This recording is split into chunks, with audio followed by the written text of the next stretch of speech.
नमस्कार, अपना उत्तराखंड में आप सभी का स्वागत है। मैं हूं नीलू। करते हैं खबरों की शुरुआत और सबसे पहले बात देहरादून से, जहां से बड़ी खबर आ रही है। चारधाम यात्रा में स्वास्थ्य सेवाओं में सुधार के लिए सरकार ने एक कमेटी बनाई है। सरकार ने डॉक्टर सरोज नैथानी की अध्यक्षता में 4 सदस्यों की एक एक्सपर्ट कमेटी बनाई है, जो यात्रा रूट पर स्वास्थ्य सेवाओं का निरीक्षण करेगी और निरीक्षण के बाद ये कमेटी सरकार को सुझाव देगी। कमेटी के गठन को लेकर स्वास्थ्य सचिव राधिका झा ने आदेश जारी कर दिया है। हम आपको बता दें कि अब तक चारों धामों में करीब 17 लाख से ज्यादा श्रद्धालु दर्शन कर चुके हैं और अब तक 176 यात्रियों के स्वास्थ्य कारणों से मौत हो चुकी है। इसलिए अब सरकार संजीदा है इस मामले को लेकर और उन्होंने एक कमेटी का गठन किया है। वहीं चारधाम यात्रा में मृतकों की संख्या अब 176 पहुंच गई है। स्वास्थ्य कारणों से चारधाम यात्रियों में लगातार यात्रियों की मौत हो रही है। जो 176 यात्री मारे गए हैं उनमें 52 महिलाएं हैं, जबकि 124 पुरुषों की मृत्यु हुई है। गंगोत्री धाम की बात की जाए तो यहां पर 14, यमुनोत्री धाम में 60, बद्रीनाथ में 31 और केदारनाथ में सबसे ज्यादा 71 यात्रियों की मौत हुई है।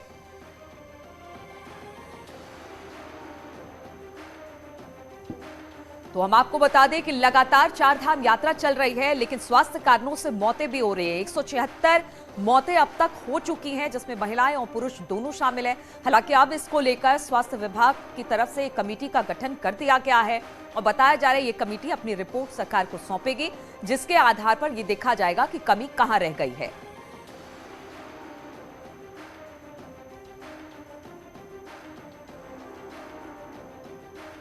और इसी पर बातचीत करने के लिए दीपांकर हमारे साथ देहरादून से जुड़ गए हैं। दीपांकर, लगातार हमने देखा कि पहले किस तरह से ये खबर आई कि स्वास्थ्य कारणों की वजह से लोगों की मौत हो रही है। 2 मंत्रियों को भी, चाहे वो केदारनाथ की बात की जाए या बाकी और जगह की बात की जाए, तैनात किया गया, लेकिन उससे भी जब बात नहीं बनी है तो कमेटियां भी बनाई गई और अब तो ये कहा जा रहा है कि स्वास्थ्य कारणों से जो मृत्यु लगातार हो रही है उससे चिंता बढ़ी हुई है। इसलिए एक और डॉक्टर को इसके लिए नियुक्त किया गया है, जो अपनी टीम गठित करके जांच करेगी और फिर सरकार को ये कमेटी रिपोर्ट सौंपने वाली है। तो क्या हम ये माने कि अब जो व्यवस्थाएं हैं सरकार इसको लेकर चिंतित है, क्योंकि मौतों का आंकड़ा लगातार बढ़ रहा है? बिल्कुल नीरू, जब से यात्रा शुरू हुई है इस बार डेथ बड़ी संख्या में हुई है और बार बार सरकार की तरफ से यही कहा गया कि इसका कारण कोई अव्यवस्था नहीं है, बल्कि इसका कारण उन लोगों के अपनी हेल्थ से जुड़ी प्रॉब्लम्स हैं। और डॉक्टर्स से जब हमारी बात हुई तो उनका यह भी कहना है कि कोविड के 2 साल बाद ये यात्रा हो रही है, कोविड का असर पूरे देश में रहा, तो कोविड के जो साइड इफेक्ट्स होते हैं जिससे लंग्स लोगों के प्रभावित हुए हैं, हार्ट में असर पड़ा है। और आपने जो डेथ का नंबर बताया सबसे ज्यादा केदारनाथ में, जहां आपको सबसे ज्यादा पैदल चलना है और सबसे ज्यादा आपको वहां पर डेथ्स का नंबर आया, ऑक्सीजन की कमी वहां पर सबसे ज्यादा महसूस की गई है। तो ऐसी दिक्कतें आगे ना आए, लोगों की डेथ वहां पर ना हो, इसलिए कमेटी बनाई गई है, जिसकी यहां पर अध्यक्ष डॉक्टर सरोज नैथानी को बनाया गया और ये डॉक्टर्स की टीम है। ये चारों धामों में जाएगी, चारों धामों के रूट्स को देखेगी और क्या वहां पर वजह है, क्या ऑक्सीजन की कमी वजह है, क्या वहां पर दिक्कतें आ रही हैं, हेल्थ सिस्टम को वहां कैसे मजबूत किया जा सकता है, कितने कितने डिस्टेंस पर वहां पर मेडिकल कैंप होने चाहिए, क्या अभी की स्थिति वहां पर है, ताकि लोगों की डेथ अगर उनके हेल्थ रीजंस की वजह से भी हो रही है तो वो आंकड़ा भी अब आगे ना बढ़े। तो मुख्यमंत्री पुष्कर सिंह धामी का कहना है कि व्यवस्था पूरी है, लेकिन लोग अगर अपनी तबीयत की वजह से उनकी वहां पर जान जा रही तो ऐसी स्थितियां भी वहां पर ना पैदा हो। तो अब ये कमेटी वहां का दौरा करेगी, चारों धामों का, वहां के रूट्स का, और वहां पर क्या प्रॉब्लम्स हेल्थ को लेकर है, हेल्थ सिस्टम के कहां पर वहां पर दिक्कतें हैं, वो फिर सुझाव देगी और फिर सुझावों को इंप्लीमेंट किया जाएगा। नीलू, बिल्कुल दीपांकर, खासतौर पर चारधाम यात्रा में हमने देखा कि ठीक है, बाकी वर्ग के लोग तो वहां पर पहुंचते हैं, लेकिन सबसे ज्यादा जो बुजुर्ग लोग हैं वो खासतौर पर चारधाम की यात्रा पर रहते हैं। ऐसे में उनकी उम्र और स्वास्थ्य कारण बहुत बड़ी मुसीबत बन जाती है उनके लिए। अब जब ये टीम गठित कर दी है तो हम ये मान के चले कि जो स्वास्थ्य की व्यवस्था वहां पर की गई है चारधाम रूट पर, क्योंकि सबसे ज्यादा केदारनाथ में मौतें हुई हैं, जहां पर चढ़ाई सबसे ज्यादा है, उसे दुरुस्त किया जाएगा। और एक अपील लोगों से भी की गई है कि आप अपने स्वास्थ्य संबंधी जो जानकारी है, सर्टिफिकेट है, वो जरूर लेकर आए, जिससे जो डॉक्टर वहां पर बैठे हैं उनको भी स्थिति को समझने में, जानने में, आपको स्वास्थ्य को समझने में आसानी होगी और सही समय पर इलाज भी मिलेगा।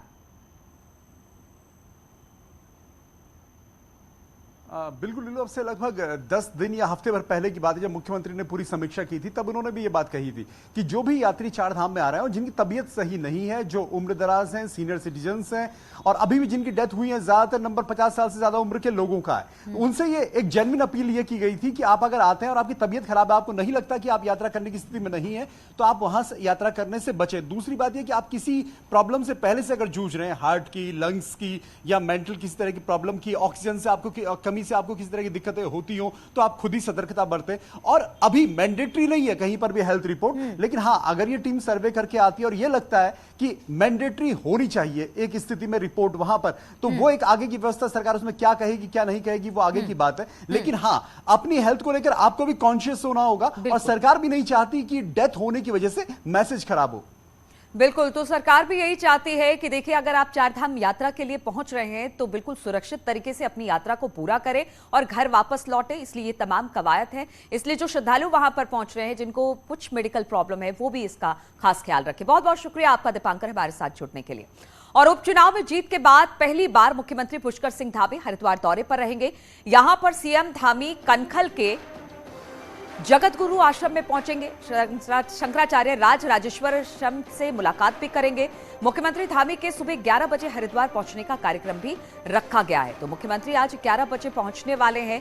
उपचुनाव में जीत के बाद आज पहली बार मुख्यमंत्री पुष्कर सिंह धामी हरिद्वार दौरे पर रहेंगे, जहां पर सीएम धामी कनखल के जगत गुरु आश्रम में पहुंचेंगे, जहां पर शंकराचार्य राज राजेश्वरम से मुलाकात भी करने वाले हैं। पुलकित इस पर और अधिक जानकारी के साथ जुड़ रहे हैं। पुलकित, कब तक पहुंच रहे हैं मुख्यमंत्री हरिद्वार?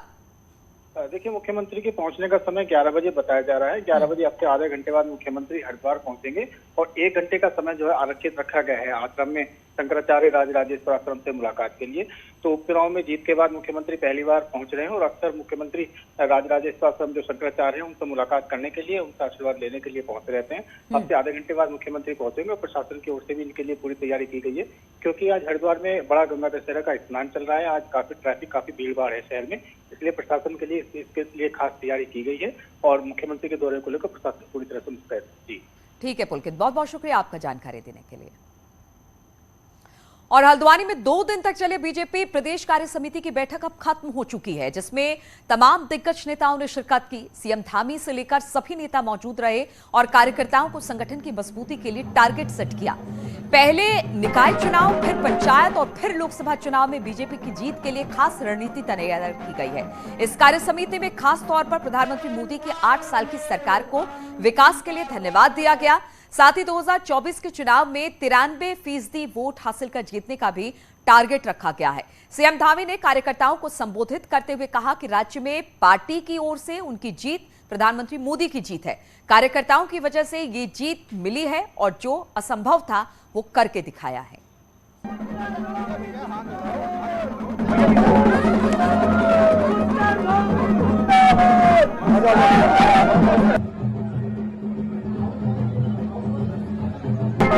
जब हम चुनाव में जा रहे थे तो किस प्रकार की स्थिति थी और कैसा शुरू में वातावरण था, हम लोग कितनी कठिन परिस्थितियों में चुनाव में गए हैं और आप सबकी मेहनत के कारण से पहले हमने राज्य में एक मिथक तोड़ा और 2/3 बहुमत की, प्रचंड बहुमत की सरकार हम आप सब लोगों ने प्रदेश के अंदर बनाई और फिर चंपावत की जनता ने भी भारतीय जनता पार्टी पर, हमारे देश के यशस्वी प्रधानमंत्री जी के नेतृत्व पर फिर से भरोसा दोहराया और ऐतिहासिक, और मैं सच कहूं तो मुझे भी जब पूछा जा रहा था ऊपर से, तो मैं ये कह रहा था कि 85 से 90% तक वोट मिल सकते हैं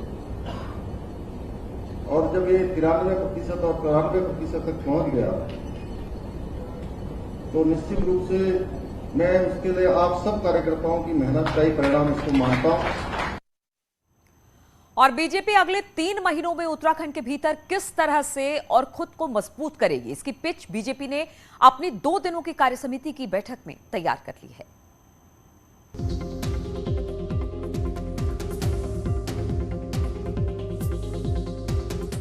हल्द्वानी में 2 दिनों तक चली उत्तराखंड बीजेपी की कार्यसमिति की बैठक बुधवार को खत्म हो गई। खास बात यह है कि इस कार्य समिति में प्रदेश के सभी दिग्गज नेताओं ने शिरकत की और कार्यकर्ताओं के लिए संगठन की मजबूती का टारगेट सेट कर दिया, ताकि पहले निकाय, फिर पंचायत और फिर लोकसभा चुनाव में कमल खिलाया जा सके। हमने आने वाले समय के सारे कार्यक्रम अपने कार्यकर्ताओं को दिए हैं, जिसमें मंडल की 252 कार्य समिति हैं, 14 जिलों की कार्य समिति हैं, 9 जिलों का प्रशिक्षण है, हमारा प्रदेश का प्रशिक्षण है, विधायकों का प्रशिक्षण है। इन सबको भी हमने जुलाई में कार्यक्रम करने हैं। मोदी जी के सुशासन के, सेवा के, समर्पण के और गरीब कल्याण के 8 वर्ष, ऐतिहासिक 8 वर्ष पूरे हुए हैं। पूरे देश के अंदर उत्साह है, उमंग है और उत्तराखंड से तो उनका लगाव है, जुड़ाव है, इसलिए ये कार्य समिति उनको बधाई देने के लिए। 2 दिनों की इस कार्य समिति में खासतौर पर पीएम मोदी की 8 साल की सरकार का धन्यवाद किया गया। साथ ही 2024 में होने वाले लोकसभा चुनावों को 93% वोट हासिल कर जीतने का लक्ष्य भी तय किया गया। विधायकों को, सांसदों को, हम लोगों को हमारा मिशन ये है कि आने वाले 5 साल में हर यहाँ के हमने जो वादे किए वो पूरे हों और लोकसभा की सीट हम जीते ही नहीं। अब जो लक्ष्य बन गया है 93% वोट का, ये हम प्रयास करेंगे कि लोकसभा में भी उम्मीदवारों को 93% वोट मिले। 45 वोट हैं, सीटें हमें मिली हैं और पुष्कर धामी ने एक परचम लहराया है। 94% वोट लेकर के इतिहास रचा है। ये सब जनता जनार्दन और कार्यकर्ताओं को मेहनत है। शर्मा कोरोना के कारण लंबे समय बाद हो रही बीजेपी की इस कार्य समिति में कई गंभीर विषयों पर भी चर्चा हुई, जिसमें पार्टी और सरकार के बीच कोऑर्डिनेशन पर सबसे ज्यादा जोर दिया गया, ताकि पार्टी के संकल्प पत्र में किए गए वादे पूरे हो सकें। बीजेपी कार्य समिति के 2 दिनों तक चले मंथन से क्या अमृत निकल कर आया है, ये तो आने वाले वक्त में पता चलेगा।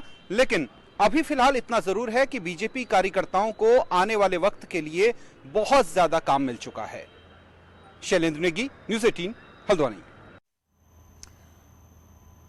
और हल्द्वानी में उत्तराखंड बीजेपी 2 दिनों तक पार्टी की रणनीति पर मंथन करती रही। इस बैठक में बीजेपी के ज्यादातर दिग्गज नेता शामिल हुए, लेकिन सबसे ज्यादा चर्चा में रही कार्य समिति में पूर्व सीएम त्रिवेंद्र सिंह रावत की गैर मौजूदगी। त्रिवेंद्र सिंह रावत को छोड़कर बाकी सभी पूर्व मुख्यमंत्री इस बैठक में शामिल हुए। ऐसे में त्रिवेंद्र सिंह का 2 दिन तक चली बैठक में ना आना कई सवाल खड़े कर रहा है। हालांकि त्रिवेंद्र की गैर मौजूदगी पर सवाल पूछने पर बीजेपी के नेता तरह तरह के तर्क देते दिखाई दिए। एक सांसद नहीं आ पाए, इतने सारे आगे, आप एक की बात कर रहे हैं। त्रिवेंद्र रावत जी को अपनी समस्या कोई हो सकती है, हर व्यक्ति को कोई समस्या हो सकती है, उसमें ऐसे चीजें नहीं खोजनी चाहिए आपको। हमारा परिवार एक परिवार है, सेवा के लिए हम आए, देश के लिए है, राष्ट्र के लिए आए। नहीं, कभी कभी कई कार्यकर्ता नहीं आ पाते हैं, अपने व्यक्तिगत कारण होते हैं। शामिल नहीं होने का मतलब कुछ भी नहीं होता ऐसा। कभी हम ही नहीं हो पाते हैं, कार्यक्रमों में व्यस्तता भी रहती है, कभी स्वास्थ्य खराब रहता, कभी कार्यक्रम होते हैं, निर्धारित प्रोग्राम हो जाते हैं और मजबूरियां हो जाती हैं कि कभी कभी कोई नहीं आ पाता है, तो उसमें कहीं उसको अन्यथा नहीं लेना चाहिए। और उत्तराखंड संस्कृत बोर्ड का रिजल्ट आज जारी होगा। शिक्षा मंत्री धन सिंह रावत की मौजूदगी में 10वीं और 12वीं की परीक्षा का रिजल्ट आज जारी कर दिया जाएगा। 1546 छात्रों ने संस्कृत बोर्ड की परीक्षा दी है। दोपहर 3 बजे एक साथ संस्कृत बोर्ड में 10वीं और 12वीं परीक्षा का रिजल्ट जारी किया जाएगा। तो 10वीं और 12वीं की परीक्षा का रिजल्ट आज जारी किया जाएगा। संस्कृत बोर्ड का रिजल्ट होगा। इस मौके पर शिक्षा मंत्री धन सिंह रावत भी मौजूद रहने वाले हैं। खास तौर पर बताया जा रहा है कि 3 बजे के आसपास ये रिजल्ट जारी होगा, जिसका इंतजार छात्रों को भी है। बातचीत करने के लिए भारती हमारे साथ जुड़ गई है। भारती, संस्कृत बोर्ड की 10वीं और 12वीं की परीक्षा का रिजल्ट आने वाला है, कितने बजे तक आज छात्र अपना रिजल्ट देख सकते हैं? देखिए, दोपहर 3 बजे शिक्षा मंत्री धन सिंह रावत जो है, संस्कृत शिक्षा मंत्री धन सिंह रावत, वो बोर्ड का ये रिजल्ट जारी करेंगे और 10वीं और 12वीं का एक साथ ये रिजल्ट आज घोषित होने जा रहा है। इससे पहले हमने देखा था यूपी बोर्ड का रिजल्ट जो है वो घोषित हुआ और अब संस्कृत शिक्षा बोर्ड का रिजल्ट भी घोषित होने जा रहा है। तो ये कहा जा सकता है कि स्टूडेंट्स का इंतजार खत्म होने जा रहा है। आज दोपहर 3 बजे संस्कृत शिक्षा बोर्ड का रिजल्ट। और भारतीय, सबसे बड़ी बात है कि पहली बार ऐसा देखा जा रहा है कि संस्कृत जो 10वीं और 12वीं जो परीक्षा हुई है उत्तराखंड संस्कृत बोर्ड का, उसका रिजल्ट इस तरह से सार्वजनिक, वो भी वहां पर शिक्षा मंत्री मौजूद रहेंगे? नहीं, ऐसा इससे पहले भी होता रहा है। पहले जो शिक्षा मंत्री हैं, संस्कृत शिक्षा मंत्री अरविंद पांडे, उन्होंने भी संस्कृत शिक्षा बोर्ड का रिजल्ट जो है वो जारी किया था। और इस बार नई सरकार है, नए संस्कृत शिक्षा मंत्री हैं धन सिंह रावत, तो वो बोर्ड का रिजल्ट जारी करने जा रहे हैं। ठीक है भारती, बहुत बहुत शुक्रिया आपका जानकारी देने के लिए।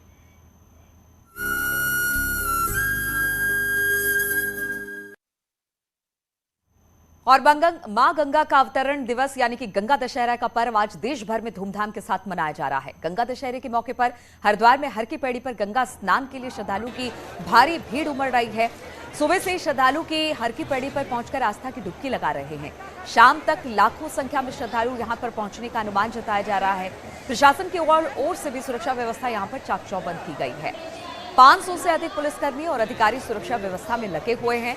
आतंकी संगठन अलकायदा की धमकी को लेकर प्रशासन खास सतर्कता बरत रहा है, इसलिए पुलिस टीम के अलावा एटीएस, बम स्क्वाड, डॉग स्क्वाड को भी मेला क्षेत्र में तैनात कर दिया गया है।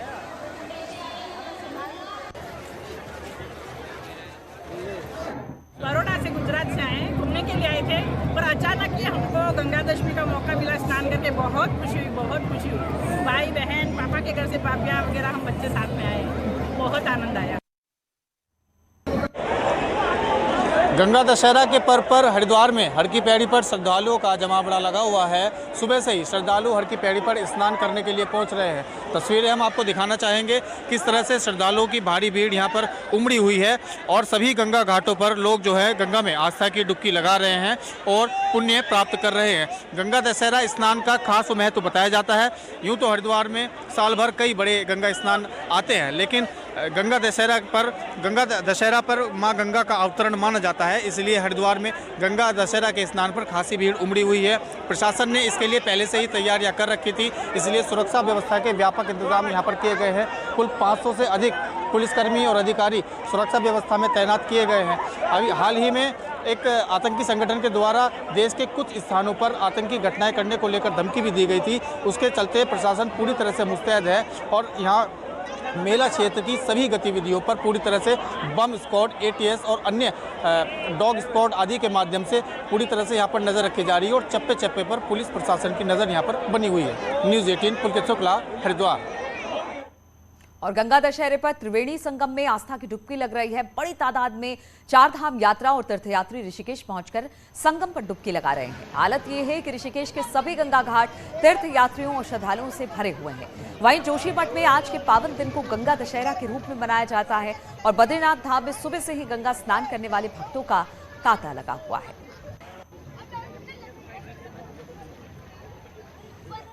और उत्तराखंड में अगले एक हफ्ते तक जबरदस्त गर्मी पड़ने वाली है। पाकिस्तान, पंजाब और राजस्थान से आने वाली गर्म हवाओं के चलते उत्तराखंड में भी जबरदस्त लू और तापमान में बढ़ोतरी दर्ज की गई है। पिछले एक हफ्ते में ही मैदानी जिलों में 40 से 42 डिग्री के बीच तापमान चल रहा है।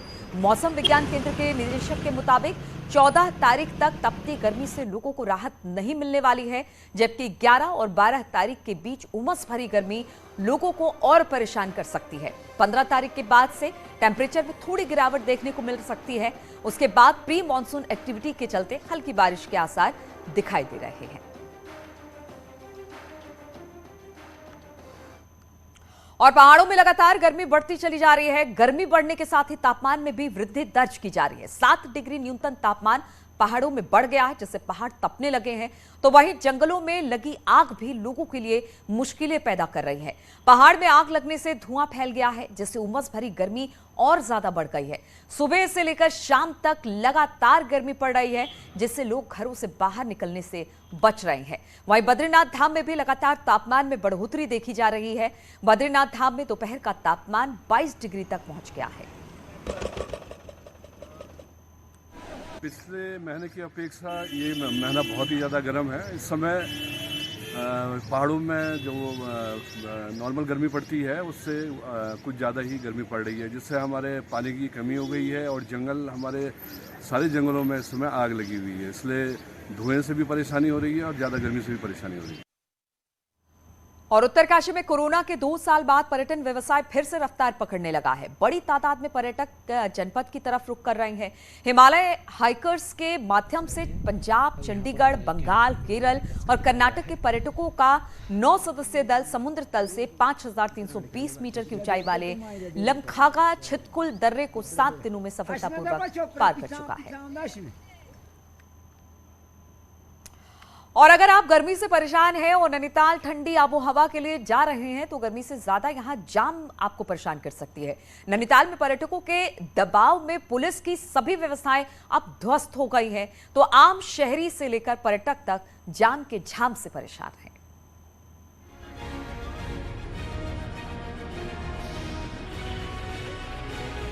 गर्मी बढ़ने के साथ नैनीताल पहुंचा पर्यटकों का रेला शहर में मुसीबत बन गया है।